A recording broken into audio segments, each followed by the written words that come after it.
ગુજરાતમાં હાલ વિધાનસભાનો સત્ર ચાલી રહ્યો છે અને આ વિધાનસભાના સત્રમાં અનેક સવાલો ઊભા થઈ રહ્યા છે, પરંતુ વિસાવદરના ધારાસભ્ય ગોપાલ ઇટાલિયાની આજે વાત કરવી છે.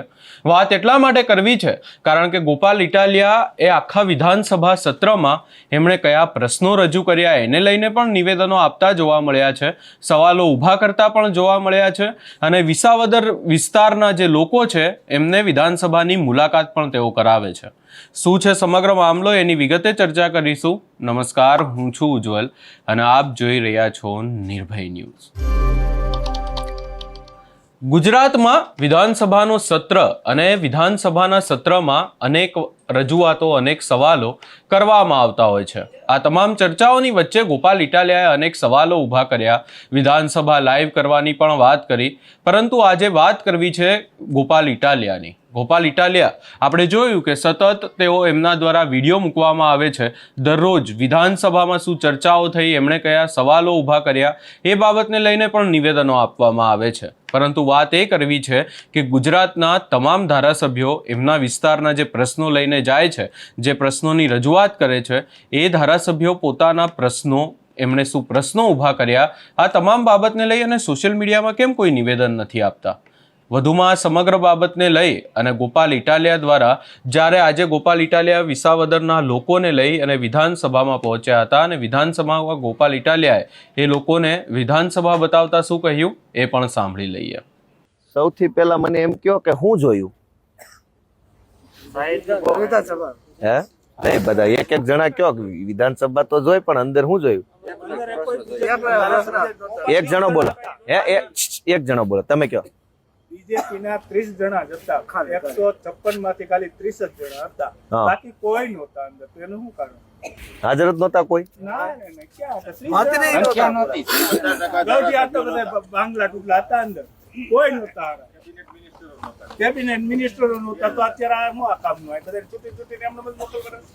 આ પ્રાઇવેટ એજન્સી છે, ઈ જોવા માટે અમે આવ્યા હતા, બીજું કાંઈ છે. આ બધા શું કરે છે અંદર? હા, આવું જ કરવાનું છે. હવે તમે કહેજો ગામમાં. હા, એટલે તો અધ્યક્ષશ્રીને જો કેવું પડતું હોય કે જે સભ્યો પ્રશ્નો પૂછે અને હાજર રહેવું પડે, તો ઢાંકણી પાણીની ડૂબી ભરવા જેવી વસ્તુ નથી. બરાબર, રોજ એવું જ હોય, રોજ એવું જ હોય. કાલે નહોતા, કાલ 5 જણા નહોતા.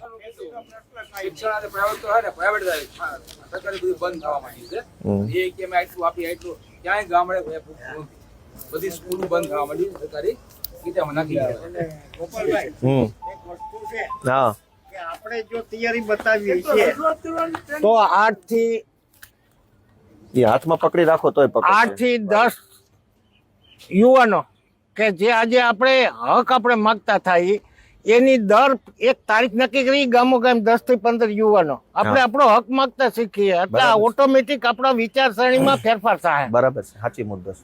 બીજા શું કહેવા માંગે તમે? અડધી કલાક બેહવાનો સમયની મંજૂરી હતી. આમ તો 5 મિનિટ જ હોય છે, તમે આજ અડધી કલાક બેઠા. તમે વધુ બેઠા, તમે વધુ બેઠા છો. બીજી વાર કાંઈ ના કાંઈ સાંભળો. આપણે અહીંયા આવ્યા, બધું જોયું, કોણ કયા ધારાસભ્ય કઈ પાર્ટીનો શું કામ કરતો હતો એ આપણે લોકોને દઈને ગામડામાં સમજાવવાના છે કે આનું આમ છે. તમે બટન દબાવવામાં ધ્યાન રાખો તો સુધારો થાય, નકર નહીં થાય. અહીં તો કોઈ કઈ કહેવા માંગે છે? એક વાત એવી કરી કે 100 વખત લગભગ માનની છે સંબોધન કરવું પડે. એક ને એક વાત કેટલી કોઈ માનની હતી.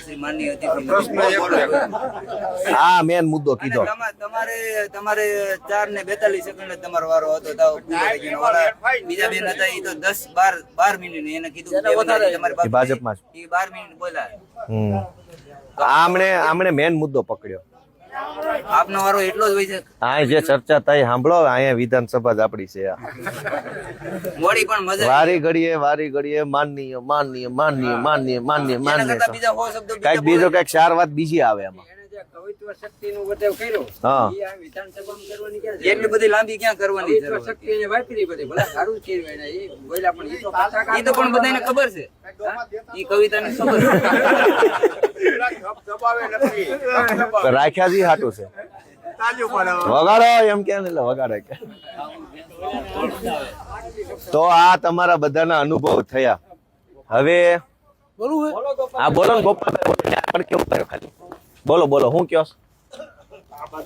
અરે તમ તાર બોલવા માંડો હમણાં તોય હમણાં. આજે મોટી મોણપરી જિલ્લા પંચાયતના સીટના બધા ખેડૂતોને ગાંધીનગર મુલાકાતે આવ્યા છે. તેના બદલ જય જવાન જય કિસાન. વિસાવદરની વિધાનસભાએ ની જનતા હાવજ છે અને એક હાવજને આજે વિધાનસભામાં મોકલા. ઈ હાવજને અમે વિધાનસભા બતાવી, આજ ઈ હાવજે અમને વિધાનસભા બતાવી છે. બીજા કઈ અનુભવ અંદર કઈ જે જોયું એનું કઈ કોઈ પ્રશ્ન થયો હોય? બે ત્રણ મુખ્યમંત્રી છે ને એ તો વારંવાર રિપીટ થયા જ કરવાનું છે. નાયબ આવી ગયા, ઓયલા આવી ગયા.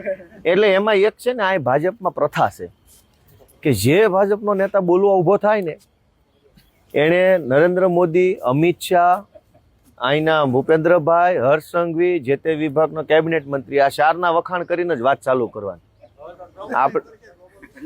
ગમે તમે ગમે એ માણસ બોલવા ઉભો થાય એટલે આ 4-5 જણાનું ફરજિયાત હું આભાર માનું છું ને અભિનંદન આપું છું ને બહુ સારા છે ને બહુ રૂપાળા છે ને બહુ માનવતા પ્રેમી છે ને અને અભિનંદન આપે ને એમાં વાંધો નથી. હો પાર્ટીને આપે એ ખોટું નથી, પણ એની સ્ટાઇલ બહુ ખરાબ છે. એ કેમ બોલે? ધારો કે મારે એમ કેવું હોય કે માનનીય મુખ્યમંત્રી શ્રી ભૂપેન્દ્રભાઈ નો ખૂબ ખૂબ આભાર. નહીં ભલે જે બોલે, પણ એ બોલે કેમ? માનનીય આપણા રાજ્યના મુખ્યમંત્રી મુર્દુ એવું ન બોલાય, એવું ન બોલાય. સાંભળો, એવું વચ્ચે નો બોલે, એવું ન બોલાય. કોઈ નેતા વિશે ખરાબ નહીં બોલવાનું. એ ટાઈમપાસ કેમ કરે સાંભળો પેલા, તમે વચ્ચે નો બોલો. આવો ટાઈમપાસ છે. જેને આભાર એમ કે માનનીય મુખ્યમંત્રી છે એનો ખૂબ ખૂબ આભાર આમ બોલાય. એની વાત માનનીય આપણા રાજ્યના મુર્દુ અને મુક્કમ, જેને છેવાડાના માણસની ચિંતા કરી છે એવા આદરણીય, માનનીય, પરમ સન્માનનીય, વણાના ઢેંકણા પૂછડા આવા મુખ્યમંત્રી શ્રી, એમને ખૂબ ખૂબ આભાર વ્યક્ત કરું છું. ઠોકો બધા દબાવો. હવે આવું હાલત. હવે ભૂપેન્દ્રભાઈ ના આભારમાં આટલી વાર લાગી. હવે હર્ષ સંઘવી નો આભાર પાછો બાકી રહ્યો, નરેન્દ્રભાઈ નો આભાર, અમિત શાહ નો આભાર. એટલે આપણે આખો દી આભાર જ સાંભળ કરવાનો. અને આભાર માને નરેન્દ્રભાઈ નો ખૂબ ખૂબ આભાર.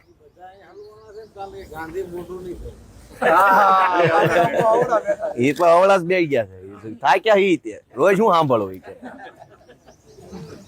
જોવું જ નથી ને. અને એમ નહીં, એમાં બે વાત છે સાંભળો. ગાંધીજી ઊંધું ફરીને તો બેઠા છે પણ આઘાય વૈયા ગયા. સાંભળાવું ન જોઈએ, જોવું તો નથી પણ સાંભળાવું ન જોઈએ. અહીં હોય અને આમ હવળું ફરીને બે તો દેખાય ખરું અને સંભળાય ખરું. આઈના ઊંધા ફરે તો સંભળાય ખરું, ભલે દેખાય નહીં. એ કે સાંભળવું જ નથી. રોજ જાગીને માનનીય માનનીય માનનીય કરો છો.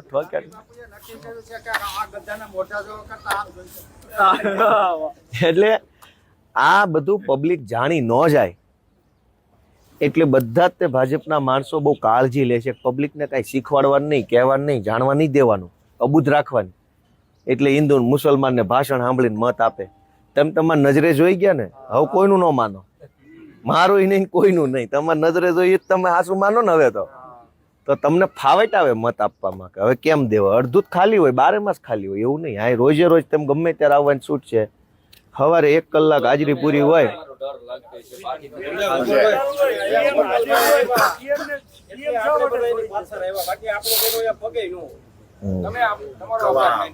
એ કિરીટભાઈ આવો આવો, આ પાટણના ધારાસભ્ય કિરીટભાઈ પટેલ છે.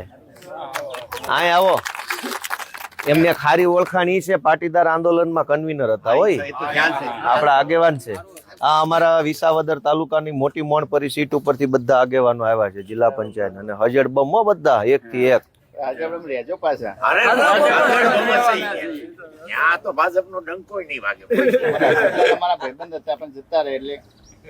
કોણ? એ હમણાં ભેગા જ હતા. અમે પેલા એના ભેગા જ હતા. એ તો બધા આંદોલનમાં ભેગા હતા ને, હું કિરીટભાઈ, હર્ષદભાઈ બધા આંદોલનમાં તો ભેગા હતા. અમારી એક ખામી તો છે, પણ છોડી જતું ના રહેવા. અમારે અમે તો જઈએ છીએ, અમે લડીએ જ છીએ ને. ઘરેથી કોઈ પાછળ એ તમે બોલ્યા ત્યારે હતા જ આ બધા. તમે બોલ્યા હતા હતા જ. તમારું ભાષણ સાંભળ્યું બધાએ. તમારું ભાષણ અમે સાંભળ્યું. બધું આખું મિનિટ પૂરી થઈ ગઈ. આમાં મેં ગોપાલભાઈ સમય કોણ જનતા અંદર જનતા નક્કી કરે. ઈ કે અંદર બોલવાનો સમય કોણ નક્કી કરે? જનતા. જેના ધારાસભ્યોની જેટલી સંખ્યા ને એટલું એને સમય મળે. હવે અમારા ધારાસભ્ય ઓછા આવ્યા હોય, તમને ઓછું જ બોલવા દે કે તમારા માણસ. સરકારી બિલ પાસ કરવાનું હોય ને, સરકારી વિધેયક બિલ, એમાં જેને જેટલું બોલવું એટલું બોલી શકાય. બરાબર. બાકી બધામાં સમય લિમિટ, અને એ પણ અધ્યક્ષ નક્કી કરે.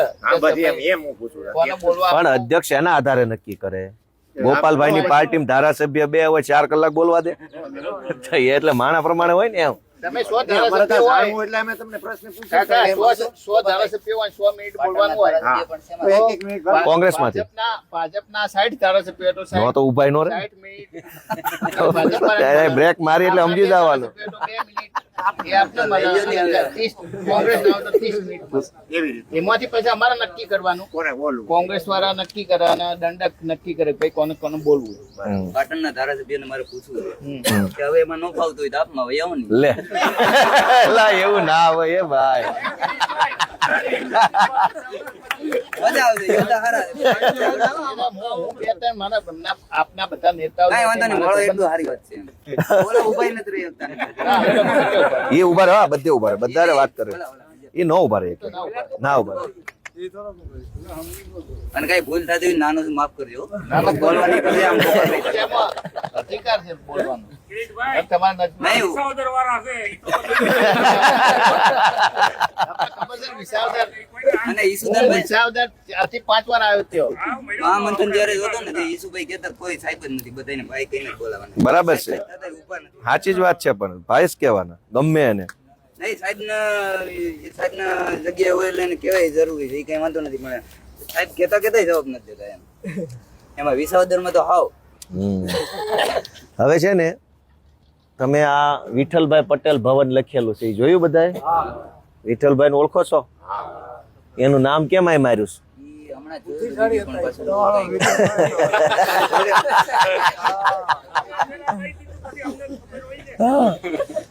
આ 2 નાના બિલ્ડિંગ છે જો અહીંયા ખૂણામાં નાના. અને હા હા ઓકે, હાલો આવજો કિરીટભાઈ. અને આ મોટા પાટણ બાજુ આવો કે તમે તેડા વડે આવું જ છે, પાટણે આવું છે. એટલે આ 2 મોટા બિલ્ડિંગ છે એ સચિવાલય છે. ઓલા નાના બિલ્ડિંગ છે એ મંત્રીઓના બેસવાની ઓફિસો છે. અને અહીંથી આખો સરકારનું કામકાજ હાલે. આ વિધાનસભામાં બેસીને જે કાંઈ નિર્ણય સરકાર કરે એનો અમલ આ મોટા બિલ્ડિંગથી ચાલુ થાય. આ મોટા બિલ્ડિંગમાં સચિવો બેસે, બધા મોટા મોટા સચિવો ને એન્જિનિયરો ને નિયામકો ને એવા બધા રાજ્ય લેવલના સાહેબો જે હોય એ બધા આમાં બેસે. સરકાર નિર્ણય અહીંથી કરે, બેસે જે કાંઈ નિર્ણય હોય અહીંથી નિર્ણય કરે એટલે સીધો બહાર જઈને ઓલા બિલ્ડિંગમાં કાગળિયા ચડે ને એ કાગળિયા ત્યાંથી પછી પાકતી મુદતે હેઠે આવે. અને એમ કરતા કરતા ઠેઠ ગ્રામ પંચાયત સુધી કાગળિયા આવે. પછી હે હા દિલ્હી વાળા નથી કરતા ને આય નથી કરતા. હિન્દી ભાષી અધિકારીઓ નિર્ણય કરે છે ગુજરાતનો. અહીંયા અધિકારીઓની ગેંગ છે સરકારમાં, હિન્દી ભાષી અધિકારી. ગુજરાતી અધિકારીઓનું અહીં કાંઈ ઉપજતું નથી. ભાજપના એક નેતાનું કાંઈ ઉપજતું નથી. અને એ માનવા તૈયાર જ છે, પણ બોલી ન કે સ્વરપેટીઓ કાઢી લીધી છે. એટલે અહીંયા હિન્દી ભાષી જે અધિકારીઓ હોય, બીજા રાજ્યના મોટા અધિકારીઓ, એની એક આખી લોબી છે, બરાબર. અને એ બધો જ નિર્ણય એના હાથમાં છે. કોઈ પણ વસ્તુ હોય, નેતા તો ખાલી નામનું ઓળું છે. આપણે પેલા ઓલો સાડીઓ મૂકવો પડતો, રોજડા નો આવે એ હાટું, બરાબર. પણ રોજડાને ખબર પડી જાય તો કે માટલું છે, મોઢું નથી, ઊંધું માટલું છે. આવું થયું છે. એટલે ભાજપમાં ભલે એ બધા, ભાજપમાં પાછું એક વસ્તુ એ છે કે જે ખરેખર અનુભવ વાળા છે, આવડત વાળા છે, જેને ખરેખર કઈક ખબર પડે એનું પાર્ટીમાં નથી ઉપજતું. અને જેને કઈ ખબર નથી પડતી એને મોટા હોદ્દા આપ્યા છે. એટલે અધિકારીઓ આ બધું જાણી ગયા છે. સરકારી માણસ હોય ને એ શું વિચારે આ બિલ્ડિંગમાં જેની નોકરી લાગે ને એ 60 વર્ષ સુધી નોકરી કરે. ભાજપના ધારાસભ્યની આવતી ટર્મની ગેરંટી નથી હોતી. બરાબર, એટલે ઓલો અધિકારી પાસે ભાજપનો માણસ જાય એટલે ભાઈ તારી ટિકિટ કપાવવાની રહેવા દે ને, તું બીજી બધી અહીંયા, હું આઈના નથી રહેવાનો 60 વર્ષ, તું આવતી ટર્મ નહીં હોય એટલે મર્યાદામાં વાત કરવાની. આ જ જવાબ. હવે ઓલો શું બોલે? બીજી વાર ટિકિટ નથી, કેમ કે આખી ભાજપ પાર્ટીના લગભગ નેતાઓ ટિકિટ હાટું વાહે વાહે ફરતા હોય. હવે એ વટ શું કરીએ કે ટિકિટ હાટું લબડતા હોય તો? હવે ટિકિટ હાટું જે મારા પાર્ટીમાં લબડતો હોય એનું અધિકારી શું કામ માને? જો કોઈને ખબર પડી જાય સરકારી માણસને કે ગોપાલ ઇટાલિયન બીજી વાર ટિકિટ નથી મળવાની, મારું કાલ વજન ન પડે, અધિકારી હું પબ્લિકમાં ન પડે. વાત સાચી છે ખોટી છે? પબ્લિકને ખબર પડી જાય કે આ ટિકિટ નથી મળે એમ, એટલે તરત રવા નીકળો જ. તો તમે સમજો કે આ મંત્રી કે આ ધારાસભ્યને બીજી વાર પાર્ટી ટિકિટ નથી આપવાની, એ બધાને ખબર જ હોય કે કોણ એનું માને. હવે એ મત વિસ્તારમાં આવીને ભાઈઓ બહેનો, શું ભાઈઓ બહેનો, ટિકિટ ના કરી કાંઈક, ભાઈઓ બહેનો રેડી છે. એટલે તમે જે ઘણા એવું કે છે છાપામાં ટીવીમાં બધું દિલ્હીથી હાલે છે, સાંભળો ઘડી કે આ બધી સરકાર દિલ્હીથી હાલે છે, હું એવું બિલકુલ નથી માનતો. સરકાર અહીંથી જ હાલે છે. હિન્દી ભાષી IAS IPS અધિકારી બધું હાંકે છે, મન ફાવે એમ. મન ફાવે એટલે અહીં તમે સમજો લોકશાહી જ નથી. અધિકારીના મનમાં માનો કે એને બૈરાને ધણી બાયરીને ઝઘડો થઈ ગયો ને એમ થઈ ગયું કે આપણે ધણી બાયરીને નવો કાયદો બનાવો તો કાલ બને. અધિકારીને એને બૈરાને અથવા બેન અધિકારીને એને ઘરવાળાને ડખો થયો તો કાયદો તરત બનશે. બાકી મંત્રીને ઘરે જોડી નાખે તો કાંઈ બને એમ નથી. આ હાલત છે. આ બધી એટલી બધી કડવી વાસ્તવિકતા છે. હું બોલું તો ભાજપવાળાને ગમતું નથી. હાસું છે એ પાછું ખબર છે તો અમને મેણા મારે છે કે તું આવું બધું બોલ બોલ કરે છે. બરાબર, એટલે આખી ગુજરાતની સરકારનો વહીવટ અધિકારી હાંકે છે. અને અધિકારીઓ કેવી રીતે કામ કરે છે એ જુઓ, સાંભળો તમે. 4-5 દિવસ પહેલા વિધાનસભાની અંદર ચર્ચા થતી હતી એટલે એક ભાજપના સભ્ય ઉભા થયા અને એને કીધું કે અમારી સરકાર કે બહુ કે વિચારીને કામ કરે છે, ઝીણી ઝીણી વસ્તુ ઉપર કે મગજ દોડાવે છે, માણસને ઝીણામાં ઝીણી વસ્તુની તકલીફ ન પડે એટલે. એનો દાખલો આપતા એને એવું કીધું કે આપણા બસ વિભાગમાં પહેલા ગુજરાતમાં 8 જગ્યાએ બસો ધોવાના સર્વિસ સ્ટેશન હતા, સરકારી બસોના સાફ સફાઈના. અને એના કારણે કે ખૂબ તકલીફ પડતી હતી. 8 જગ્યાએ બસો ધોવામાં, ક્યારેક કાંઈ લઈ જવી પડે, ક્યારેક કાંઈ લઈ જવી પડે. એટલે સરકારે એક નિર્ણય કર્યો કે હવેથી બધી જ બસો એક જગ્યાએ ધોવાય. 8 સેન્ટરો બંધ કરીને એક મોટું સેન્ટર ચાલુ કર્યું. પણ એને જે વાત છુપાવીને એ વાત છાપામાં આવી બીજા દિવસે કે 8 જગ્યાએ બસો ધોવા જવાનો ખર્ચો વર્ષે આવતો તો 8 કરોડ. 8 નું 1 કર્યું ને કે ભાઈ 8 જગ્યાની એક જ જગ્યાએ બસો ધોવાની, તો વર્ષે ખર્ચો થઈ ગયો 52 કરોડ.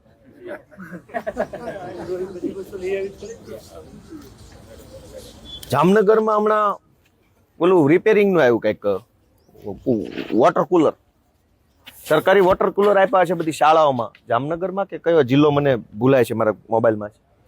વોટર કુલર ફાળવા એને રિપેરિંગ કરવા માટે 45 કરોડનું બિલ મૂક્યું. 45 કરોડમાં જેટલા ફાળવા ને એના કરતા ડબલ નવા આવે. એને બદલે રિપેરિંગના 45 કરોડ. કરોડો અબજો રૂપિયા વેડફી નાખવા સિવાય કોઈ વાત નથી. ગઈકાલે વિધાનસભાની અંદર મારો એક સરકારને પ્રશ્ન હતો, આપણે કાનાવડલા ડેમ વાળો, તમને ખબર જ હશે ને. કાનાવડલાનો ડેમ જે તે વખતે 7 કરોડ રૂપિયામાં મંજૂર થયો હતો, આજથી 20-25 વર્ષ પહેલા. તેદી જો ટાઈમે બધું જમીન સંપાદન આ તે બધું કરીને બનાવી નાખ્યો હોત તો 7 કરોડમાં ડેમ બની જાત. ગઈકાલે સરકારે મને એવો જવાબ આપ્યો કે હવે એને 48 કરોડ મંજૂર કર્યા ડેમ બનાવવા.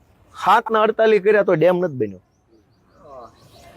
આ દ્રાફડ નદી ઉપર સરસઈમાં ડેમની વાત છે, એ 5.5 કરોડનો મંજૂર થયો હતો.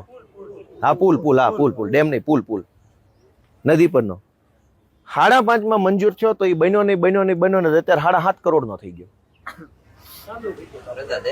તો પૈસા કરોડો રૂપિયા અધિકારીઓ આવી રીતે વેડફીને ખાઈ જાય છે. ભાજપના નેતાઓ એને રોકી શકતા નથી.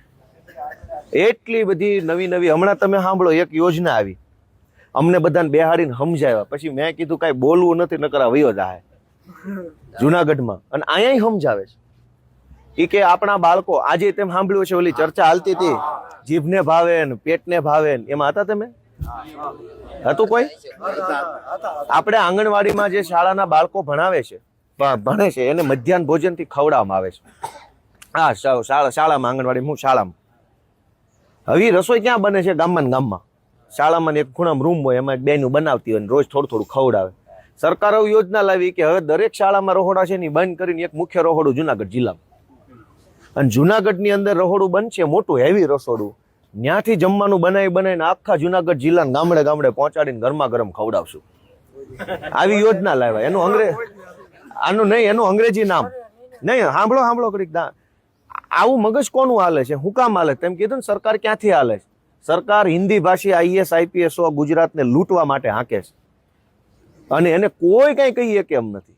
કોઈ ગુજરાત ભાજપના નેતાની હેસિયત નથી કે હિન્દી ભાષી અધિકારીને કોઈ ઊંચા અવાજે બોલી બતાવે. સાહેબ સિવાય વાત ન થાય યારે. એ સત્ય જાણે છે. દિલ્હી બિલ્લીનું નથી આ સેન્ટ્રલ કિચન. એક ખાલી યોજના સમજો ભાઈ, ગામડે ગામડે રસોઈ બને છે, ઈ હારું કે એક રહોડામાં રસોઈ બને ઈ હારું? હવે ગામડે ગામડે બને એમાં શું હારું? બે વાત કે બે બહેનું ને કામ મળે, ગામને એની ઉપર નજર રહે. કઈક નાનું મોટું આમ તેમ થયું દોડીને ગમે એ માણસ જઈને જોઈએ કે સારું છે ખરાબ છે, બરાબર છે. જે ગામમાં પણ ગામની નજર રહે, રોજ નવી નવી વકલ બને, માપના ઠામડા હોય, હરખા ઉટકાય, હરખા હુકવાય, હરખું બધું થાય, ગરમ ગરમ મળે.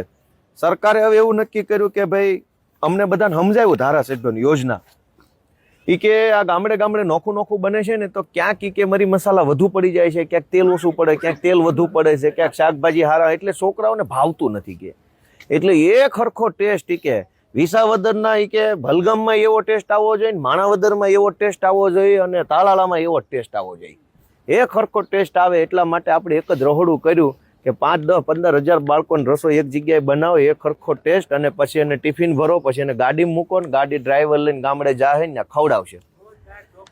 અને આ પ્રોસેસ નહીં સાંભળો, આ પ્રોસેસ ઈ કે ચોખા તમે પલાળો અને છોકરાના પેટમાં જાય ને ત્યાં સુધી 3 કલાકનો ગાળો હશે. આવી વ્યવસ્થા સરકારે ગોઠવી છે, અને બધા તાળીઓ પાડ્યા કરતા મેં કીધું મારે નથી પાડવી, વળી તમે વ્યા જાઓ. આવું કોનું મગજ હાલે કે ગામડે ગામડે રહોડા બંધ કરીને જુનાગઢમાં એક મોટું રહોડું ખોલો? એવું મગજ કોનું હાલે? નેતાનું કે અધિકારીનું? અધિકારીનું જ હાલે ને. હવે એમાં 4 વ્હીલરોનો કોન્ટ્રાક્ટ આપશે, ડ્રાઈવરની ભરતીનો કોન્ટ્રાક્ટ આપશે, વાસણોનો કોન્ટ્રાક્ટ આપશે, સરકારી જગ્યા ફાળવશે, એની ઉપર બાંધકામનો કોન્ટ્રાક્ટ મળશે. પછી છૂટા રીંગણા ગામ દીઠ લેવાના 3-3 કિલો જ રીંગણા લેવાતા હોય. હવે એક સિંગલ રહોડું બનશે ને એટલે સીધા 100 મણ રીંગણાનો ઓર્ડર. તો કટકી એમાં વ્યવસ્થિત થાય. 3 કિલો રીંગણામાં કેટલા કાપવા, ખાંડમાં કેટલા કાપવા, ગોળમાં, ઘીમાં, તેલમાં કેટલા કાપવા? તો આવું મગજ નેતાનું હાલે કે અધિકારીનું હાલે? હવે અત્યારે વિસાવદરમાં આપણે માનો કે 80 ગામડામાં 80 સ્કૂલો હોય તો બધી જ ગામ, કોક ગામમાં 4 કિલો રીંગણા, કોકમાં 3 કિલો, કોકમાં 5 કિલો, એમાં કટકી કેટલી કરવાની?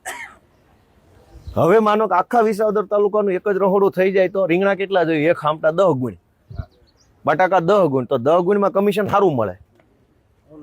નેતા અધિકારીઓ આવું જ મગજ હાંકી નકરી યોજનાઓ ઠોક જ કરે. યોજના ઉપર યોજના, યોજના ઉપર યોજના. શું કામ? તમારા માટે નહીં, ખાવા માટે. વધે તો તમારું. દરેક યોજનાની આ હાલત છે. હિન્દી ભાષી માણસો અહીં બેઠા બેઠા યોજના ઉપર યોજના, યોજના ઉપર યોજના. ટેકાના ભાવની યોજના જુઓ કે ટેકો કઈ ખેડૂતો માટે ટેકો જ નથી, એ વચેટિયા માટે છે.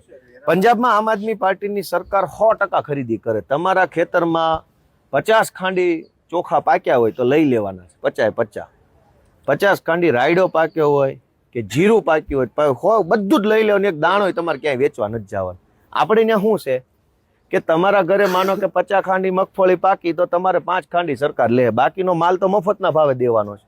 હવે 5 ખાંડી વેચવા હાટું મહિના સુધી વાટે રહેવાનું, પાછું લાઈનું ઊભું રહેવાનું, પાછું પૈસા હાટું વાટે રહેવાનું, કડદા થાય. બરાબર. તો ટેકો પબ્લિકને નથી, ટેકો એના મળતિયા કમાય છે ભાજપના માણસો.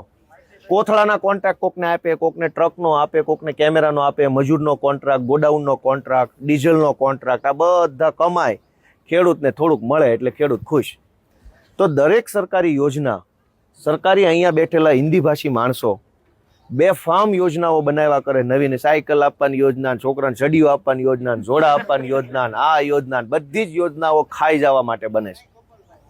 આપણે બધા અત્યાર અમારી રીતે બધા સભ્યો જે આવ્યા અમારી માગણી નથી કરેલી. આજ 25 ગામડાની અંદર 25% ખેડૂત ખરેખર માર્યો જતો, કોઈ મુંડાથી, કોઈ આફતથી.